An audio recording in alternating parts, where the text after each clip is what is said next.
Well, hello, everybody. It's wonderful to be back on the main stage here at the For All Summit. I always feel like I'm coming home, particularly to the house that Michael Bush is building and the world that all of you are building. This is an unusually celebratory panel, I must say, and I couldn't be more excited to be tapped to lead it. And I want to start by focusing on an extraordinary milestone. Cisco has been on the 100 Best Companies list for 22 years. So, I know. And I'm really, I was up at 3 in the morning watching the dumpster fire that the world is and taking a moment to reflect on the extraordinary aspects of this accomplishment. So since this is the part where I usually say nice things about the panelists, I really want to dig in. You know, the first year you were on the list, the devaluation of the Thai baht and the Asian financial crisis, which lasted for 2 years, which put so much of your supply chain and your customers at risk. The bursting of the tech bubble in 2000, which former CEO John Chambers described to me as a near-death experience. And it was an extraordinary recovery from that, and how truly bad those days were. The attacks on 9/11. The war that hasn't ended since then. Look at their faces. They're like, oh my God, the world is terrible. The 2008 global financial crisis, which you were uniquely prepared for, but your customers always weren't. Nor were the analysts who were following you, by the way. Right. I mean, it was really an extraordinary time. The Great Recession, the rise of social media, the decline of democracy, and not to mention the transformation within your own organizations, like the true evolution in business models that just required the best thinking from the companies that you acquired and from your employees and from your customers and partners. The transition from John Chambers, a very present, very powerful, and very beloved CEO, to Chuck Robbins, who turned out to be very present, very beloved, and completely up to the job. And to mention what's happening in the world. There's war and famine and migration, natural disasters, climate change, global divisiveness, and now we all wear blackface. So it's just crazy out there. And here, after all of this, 22 years on the list, Cisco is rested and ready and innovating and bringing new products to market, collaborating, delighting clients, customers, delighting employees, and you got $40+ billion in the bank. So I say to you, in front of your cousins on the list, well done, Cisco, well done. Thank you.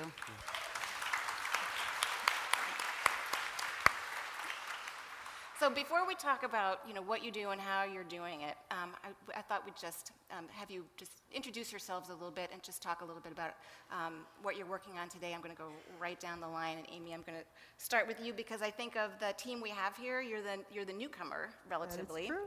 And you came in from board member and as an acquiree to the company. Could you tell us a little bit about the Cisco you joined and what that transition has been like for you? It is a weird way to come into the leadership team through the board. It is unusual. And I'll tell you a funny story. The first board meeting I had where I went from being a board member to part of the leadership team, you know that moment when you walk in the doors, and I don't know how many of you went to high school here in the States, but you got to decide where to sit at lunch, right?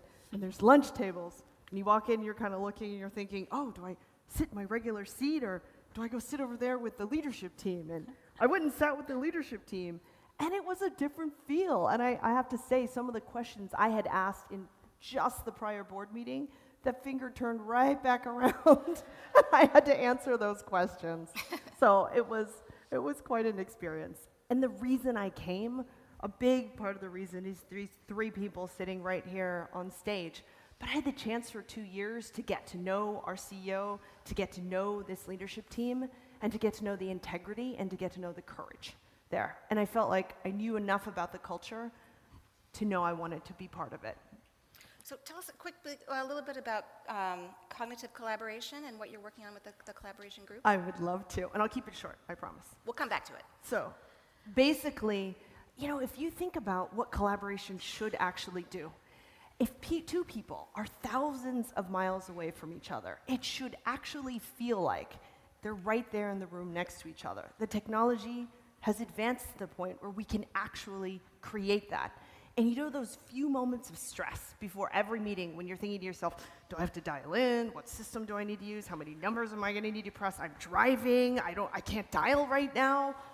All of that stress should be gone because we actually can make it so that it's one button to press every time, whether by voice or by physical pressing, and everything should just be easy and should just be contextual, right?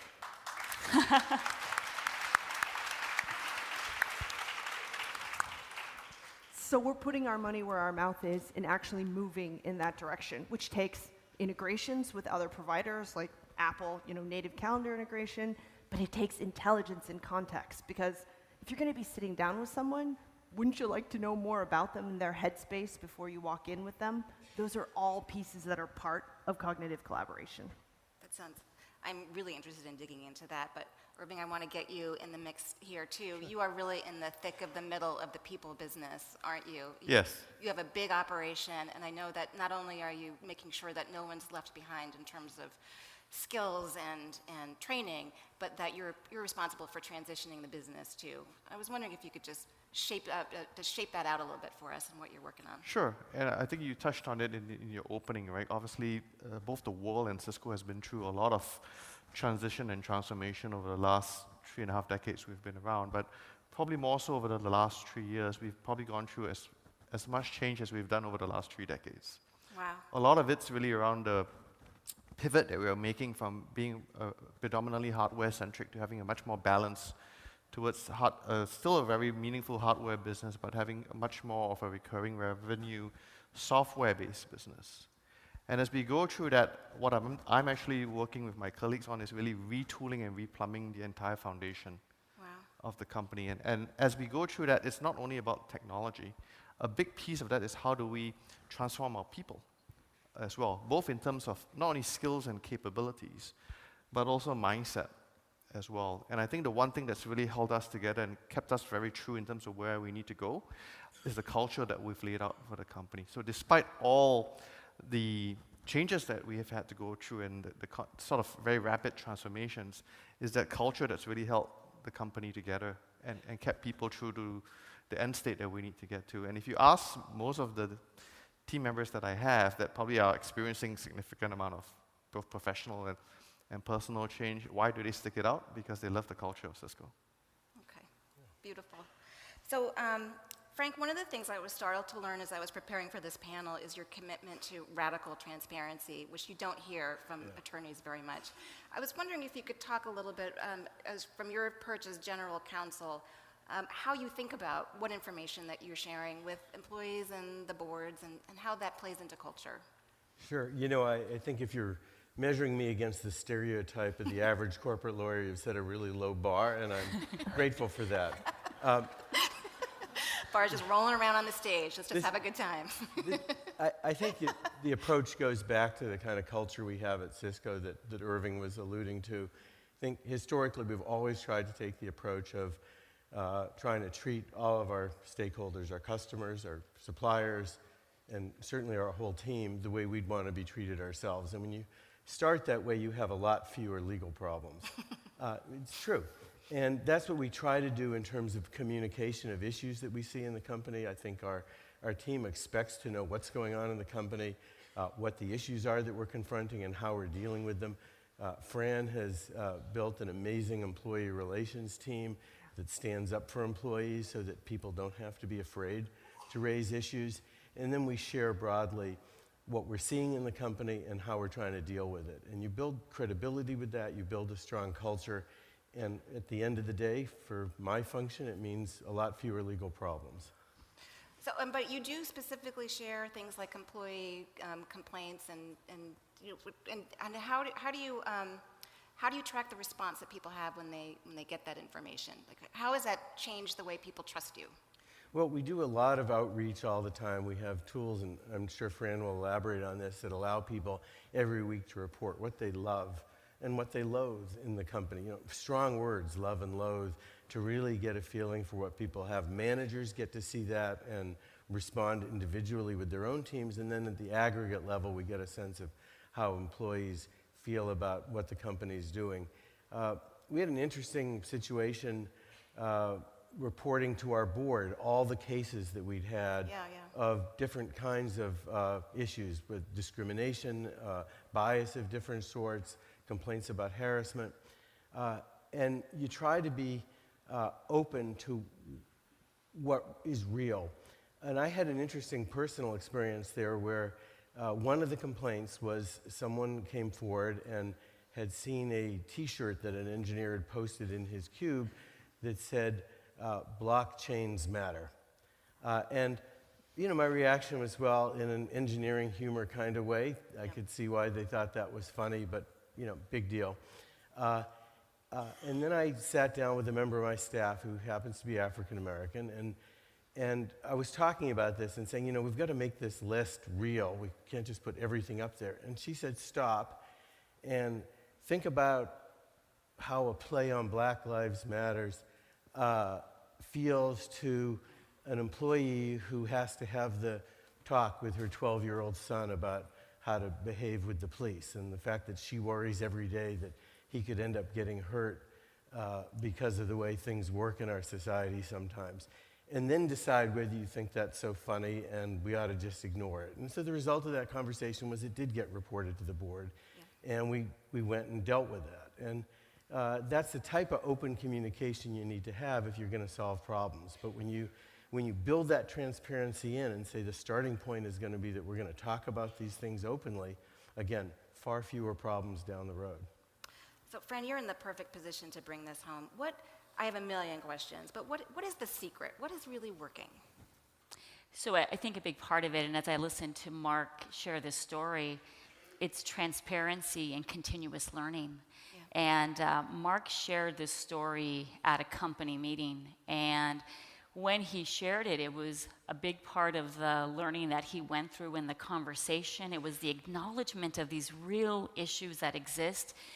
It was also the acknowledgement that people may not understand sometimes the impact that they're having. And if we have an environment where we can talk, we're going to work through those things. And so I think at the most foundational level, that's what you're striving for is honesty and conversation. So how are you gauging employee health and engagement and the loving and the loathing part? Yeah, so this is a big part of our overall team strategy.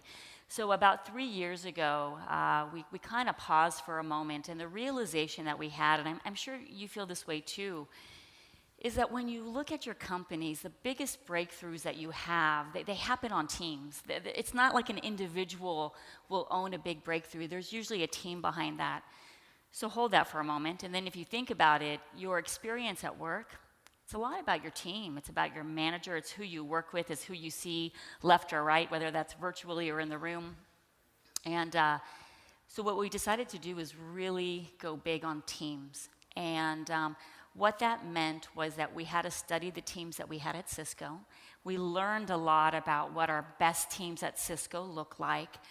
And we learned what wasn't working too, which I think is really, really important for us. And one of the biggest learnings is that on best teams, people are playing to their strengths. And something that we tripped on along the way is that when you train a manager to look for strengths, you're training them to look for difference. And I think that started a very embedded view of inclusion within teams. And that's something that's incredibly important to all of us. So what Mark was talking about is one of the pull-throughs is technology that we leverage to have this conversation about love and loathe. And if you think about especially loathe, what did you loathe last week? There has to be trust for you to tell your manager what you loathe. Yeah. And we all do a check-in with our boss, who happens to be the CEO. And there are times where my loathe is light and funny and probably more of an annoyance. And then there's sometimes it's heavy, and I need to talk to him. And the coolest thing is, I think over time as leaders, you learn. And so we're really driving this team focus, but really the understanding of every individual around the table. I was really struck last year when a memo that the CEO had written went public to all and it was about suicide.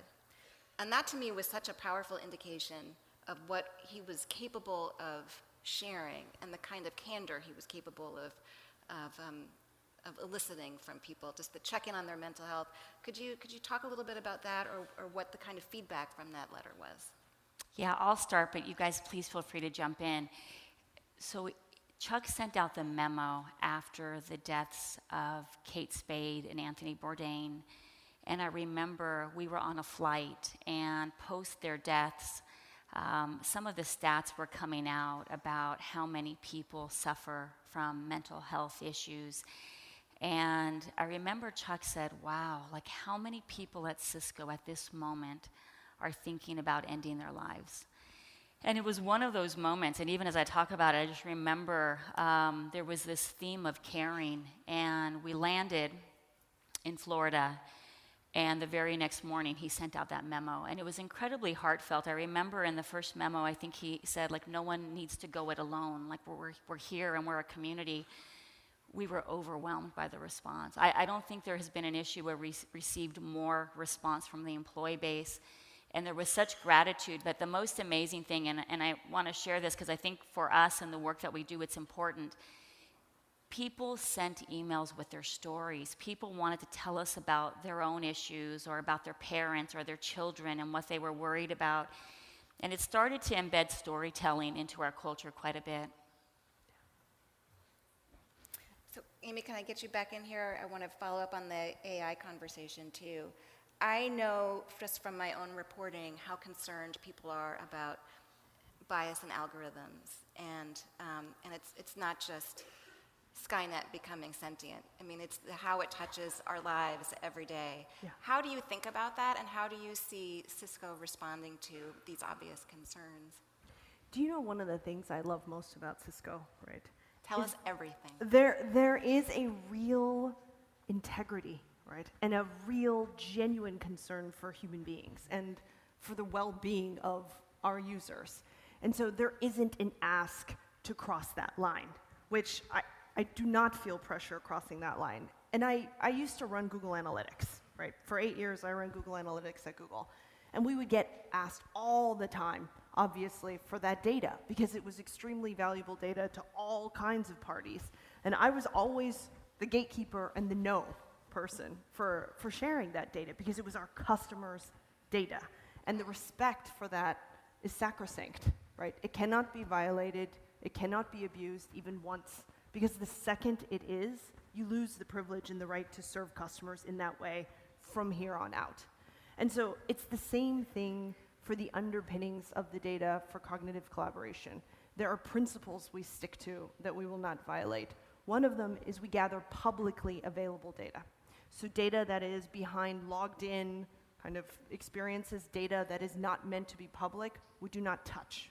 And we are very, very careful to adhere to those rules of logged in versus not kind of membership. Anything that is published because it's publicly available, should someone decide to shut it off at the source, we no longer use it as well. And any person can come in and specify that they do not want to be part of the platform, and we will respect their wishes right away. So all of those principles are extremely important in creating this kind of data platform. So speaking of integrity, we should talk a little bit also about your stand on philanthropy and giving and extra time. So what is that? How is that transforming the company? Go ahead. Yeah, Yes, sure. jump in. I think it's really making a big difference, because at the heart of our culture also, we've had a very strong history around giving back to the communities we operate in, not only in the Americas, but globally as well. And that's something all our employees take a significant amount of pride in. And by giving them sort of official time off to actually participate in those activities, it's just strengthened the bond not only that our employees have with the communities, but also given them a much stronger sense of purpose of what they as employees of Cisco are actually doing to enrich the lives of their colleagues, but also the communities they live and operate in as well. So it's just been another critical lever in just reinforcing and strengthening the culture that we have. So Mark, what are some of the issues associated with rolling out something that may be civil rights related or social justice related, or just some of the things that might be an issue for somebody else in the company? That's a great question. I'd like to just mention something to elaborate on what Irving and Amy were saying, though. A couple of years ago, we switched the way we do employee philanthropy from a much more centralized approach with supporting a limited number of organizations to really opening it up to employees to choose the organizations in their communities that they wanted to support. And the result is now that there are thousands of organizations where we do our internal match for. We call it the Be the Bridge campaign because our logo is a bridge. And it's massively increased the total amount of employee giving, the diversity of our giving to different communities around the world. And it was really just a change in mindset that said, let our employees determine how our corporate philanthropy is going to be directed rather than have it be a centralized decision. Similarly, on the AI question that you asked Amy, I'd say 12 or 13 years ago when people were really first asking questions about some of the human rights implications of the technologies that the internet were bringing to fore, not just data related, but also process related. It was a real wake-up call, and we started a human rights effort, and now I urge you to go do a search on the Cisco Corporate Social Responsibility Report, and you'll see a really robust human rights discussion, which in the last year we added a significant section raising questions about AI. And that's incredibly important to us because as 5G technology rolls out and the Internet of Things leads to billions of additional devices being connected that will be transmitting data from us and about us all the time, there are huge implications in the algorithms, as you pointed out. And if we don't confront those directly and up front, and we don't involve all our employees in that discussion, and now they are. Every time I speak to a group, I get a question about it because we publicize this. If we don't do that, we're not going to do the right thing for the rest of the world either. Sometimes when you do engage in issues, there will be people who will say, well, that's not my point of view. I don't feel that way. And we create forums where people can express that and talk about it. It doesn't mean that we aren't going to stand up when we see an issue out there that we need to talk about. But again, if you create an open communication platform where people are not afraid of reprisals because they have a view that's different than some of their peers in whatever direction, then you drive a culture where you are truly a great place to work. See, but this sounds like a lot of work.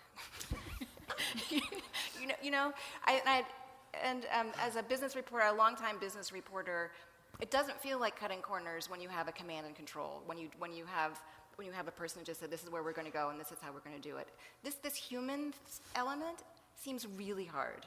How are you training this? Particularly for middle management, Michael knows I'm obsessed with first-time leaders in middle management because that really is where so much energy and also diversity tends to come to a halt. How are you making sure people are ready to do this incredibly human work? Okay, so I want to say it is a lot of work. And what I mean by that is when you believe in this culture that is a bit more decentralized and trusting your people, it means that we all have to be ready as leaders. And for us, it means we're trusting our teams a lot more as well. The leadership question is probably one of the most important questions for us, and we've been evolving. We do something annually called Leader Day, where we actually get about 10,000 of our leaders together around the globe. We do this really fun follow the sun thing where we are the faculty for the event. And we take our leaders through real life experiences. This year we did this gamification sim that was a lot of fun, which is we made every manager one of the leaders of the company, and we had them make decisions around the business. And while they were making decisions, they could see the impact to top line and bottom line. And as they were doing this, we were giving them some tough questions to answer as leaders. And so they're going through the sim, and then we say, hey, your team isn't clear on the strategy. What do you do? And the responses were kind of fascinating. They had to choose from, I have a one-on-one with the team, and we talk through it. I create a PowerPoint presentation. That was not the answer. And basically, they're answering on the sim, and then we're having conversations around their answers. And so we're mixing it up.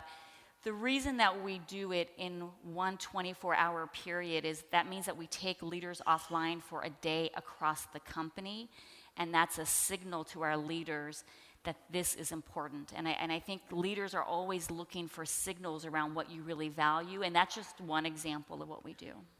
And also, so how do you create other incentives like aligning compensation to diversity numbers or things like that without making it feel like a threat? Yeah, you know, it's so tricky, and I think we get this question, or we ask ourselves this question probably annually around, okay, what are you going to measure? From a Cisco perspective, we are the most diverse Cisco we've ever been, and that's something that we are incredibly proud of.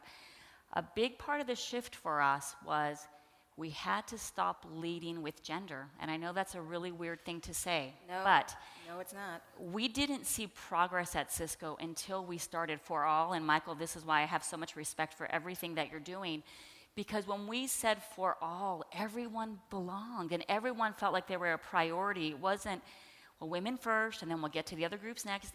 It's everyone, and that was super important for us, and even at the time, it was a decision, but powerful.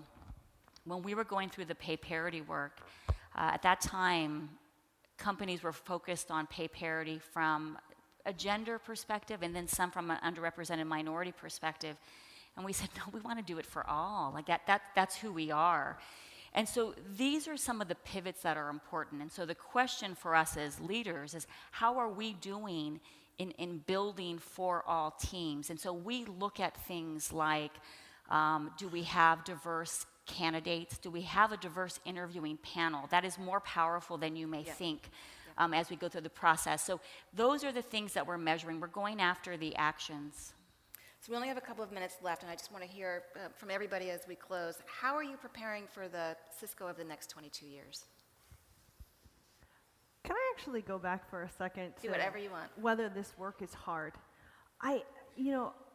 Having worked at a number of places, I will tell you that our chief people officer, sitting over here, and her team are different. And the caring that she feels for people at every single level of the organization, every single day, is felt. And there are so many of us who would literally lay down in traffic if she asked, which she never would. And I'd be like, for how long, Fran, for how long? But we would, because the heart is there, right? The intent and the heart is there. And I think that shows to our people so, so clearly, and it makes all the difference in the world. It really, really does. Sorry to embarrass you. Yeah, I think to the question, one of the things that we're doing we're very focused on within the operations group is really being very transparent and open with our teams on where the business is heading.